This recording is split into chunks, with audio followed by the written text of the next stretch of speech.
Alright, on the bench we have a Pearce-Simpson Cheetah SSB 2. So it's definitely a strange radio, because this is actually a unit in 858 chassis, sideband chassis, but it's only 23 channels. So definitely an oddball, definitely strange. I couldn't even find a service manual for this. I had to use the Courier Centurion 40D, my Sam's manual to get some, alignment info and voltages and whatnot on this. Yeah, it's that's strange. But fortunately, I was able to get this thing going. So this radio actually belongs to Steve over at Boat Anchor. And looked like he started to recap this. There's some new caps, kind of like random spots. There's one there. There's one there over by the that I see over there. There's a few different spots, but this was not transmitting or receiving. So he sent it over to me to look at it, and I managed to get it going. So it is receiving.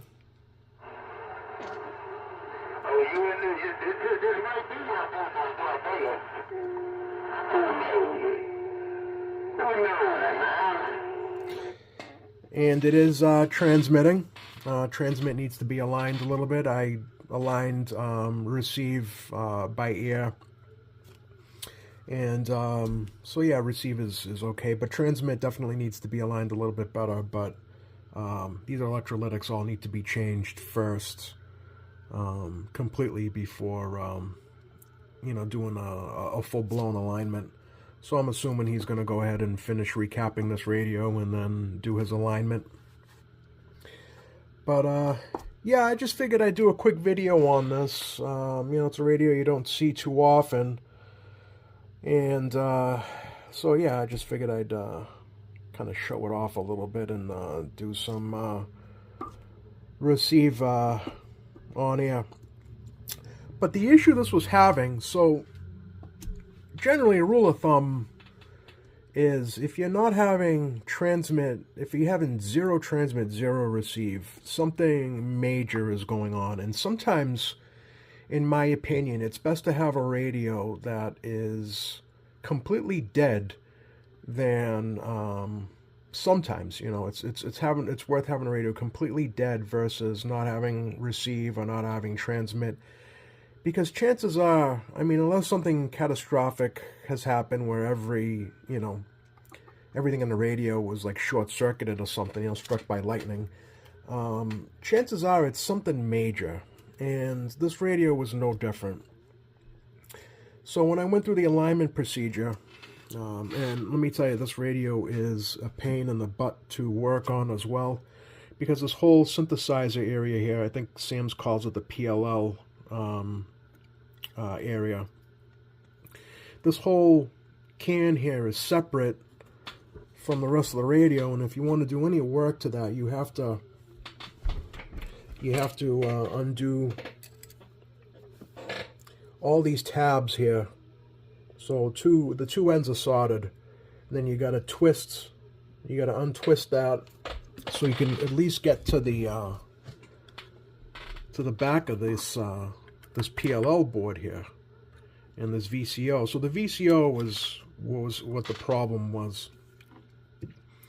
So it had when I went to go adjust the voltages here, nothing was adjusting. It had I think it was stuck at like 4 point something volts. So I knew right away something was going on with the VCO. I thought I had a bad VCO or whatever. But anyway, I ended up changing out 2 cans. There's one there, electrolytics, capacitors I mean. One there and one there, because I figured I'd just change it while I had this can up. You have to unsolder, which I have to go back over some of these. You have to unsolder those wires, unsolder the coax. I had to unsolder a couple of some of the wires there that went to the channel selector because they were really short. And then you're able to flip this up and you know, do whatever work you needed to do. So I found some bad solder joints at this VCO here, especially where the test point meets the VCO. So I reflowed a lot of that, changed out those two caps, put it back together, and I had voltage again at the VCO. So I was able to adjust that VCO voltage. And sure enough, as soon as I did that, receive and transmit came back. So yeah, I did a quick, just a quick by ear receive alignment, and it's aligning. It's transmitting. I'm sorry, it is receiving pretty well. So yeah, let's see what's going on out there.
All right, well, I'm gonna get the cover back on it. I'll get the speaker connected and put this cover back on, and hopefully Steve will be able to do the rest, and he'll have himself a pretty unique, that's what I'm gonna call it, radio.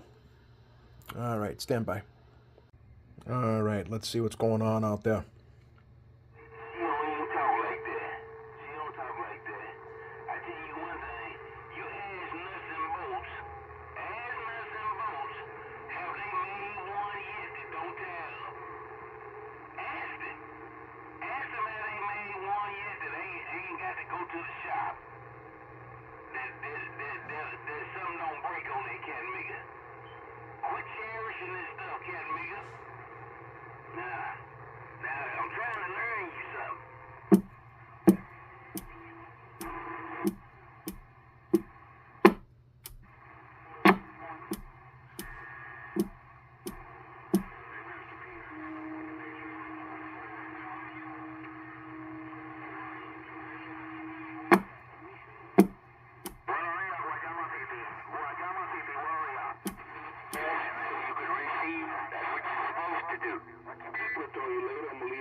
With this, but I ain't can't make it. Be careful out there, don't let them bumper jumpers get you, man. I see them cattlemen. All right, Steve. Now you can take it from here and finish recapping your radio.